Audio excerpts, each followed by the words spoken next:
қайын жұрты, нағашы жұрт дейді, осы үш жұртына да сыйлы болсын. Мына Дархан бауырымыз өзі аузын ашып жүрегі көрінетін сондай бір керемет азамат.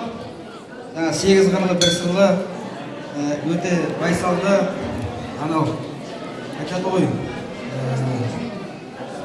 қандай жаман құсты тығып жейді дейді да, бұл жігіт сұңқар құс сияқты, маңайына шашып жейтін бір азамат, сол сияқты.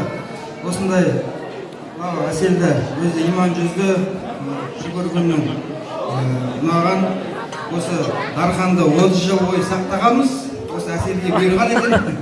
Сол Құдай қаласа екеуміз бақытты болып, керемет жанұя болыңыздар.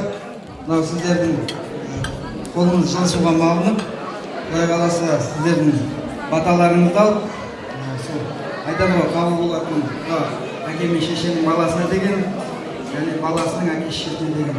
Сол қаншама достары, жолдастары, әріптестері, сен тұр мен атайын деген әнші жігіттер өзі айтады ғой, 100.000 досың болғанша да 1000 досың болсын дегендей, сол сияқты көптеген достары бар. Сол осындай достары көп болып, осындай сыйлы болып жүре бер, әке. Аман бол. Бәрекелді.